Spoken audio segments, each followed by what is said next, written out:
Berl Katznelson was one of the intellectual founders of Labor Zionism, instrumental to the establishment of the modern State of Israel, and the editor of Davar, the first daily newspaper of the workers' movement. Biography. Katznelson was born in Babruisk, Belarusia, the son of a member of Hovevei Zion. He dreamed of settling in the Jewish homeland from an early age. In Russia, he was a librarian in a Hebrew-Yiddish library and taught Hebrew literature and Jewish history. He made Aliyah to Ottoman Palestine in 1909, where he worked in agriculture and took an active role in organizing workers' federations based on the idea of common work, life and aspirations. Together with his cousin, Yitzhak Tabenkin, Katznelson was one of the founding fathers of the Israeli Workers' Union, the Histadrut. In this capacity, together with Meir Rothberg of the Kinneret Farm, Katznelson founded in 1916 the consumer cooperative known as Hamish Beer, with the goal of supplying the Jewish communities of Palestine with food at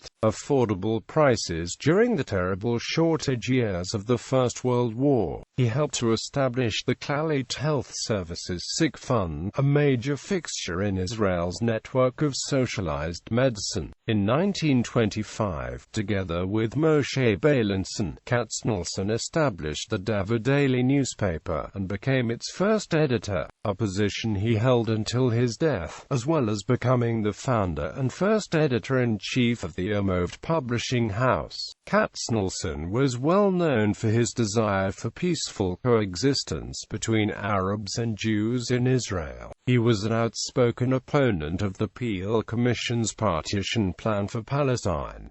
He stated, "I do not wish to see the realization of Zionism in the form of the new Polish state, with Arabs in the position of the Jews and the Jews in the position of the Poles, the ruling people. For me this would be the complete perversion of the Zionist ideal." Our generation has been witness to the fact that nations aspiring to freedom who threw off the yoke of subjugation rushed to place this yoke on the shoulders of others. Over the generations in which we were persecuted and exiled and slaughtered, we learned not only the pain of exile and subjugation, but also contempt for tyranny. Was that only a case of sour grapes? Are we now nurturing the dream of slaves who wish to reign? Katznelson also spoke of Jewish self-hatred, saying, "Is there another people on earth so emotionally twisted that they consider everything the nation does despicable and hateful, while every murder, rape, robbery committed by their enemies fill their hearts with admiration and awe?" Katznelson died of an aneurysm in 1944 and was buried at his request in the cemetery on the shores of the Sea of Galilee, next to Sarah Shmukala. Memories of Katznelson. In her biography, Golda Meir remembers Berl Katznelson as a pivotal figure in the life of the Jewish community in Palestine. Berl was not at all physically impressive. He was small, his hair was always untidy, his clothes always looked rumpled, but his lovely smile lit up his face, and looked right through you, so that no one who ever talked to Berl forgot him. I think of him as I saw him, hundreds of times, buried in a shabby old armchair in one of the two book-lined rooms in which he lived in the heart of old Tel Aviv, where everyone came to see him and where he worked.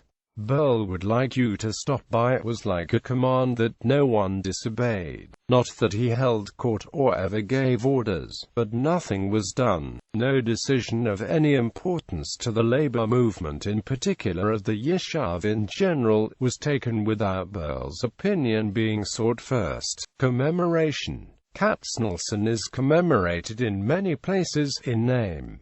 Beit Berl near Zofit Oalo on Sea of Galilee, and Kibbutz Be'eri. Many streets throughout Israel are named in his memory. Israeli Postal Service issued a Berl Katznelson commemorative stamp.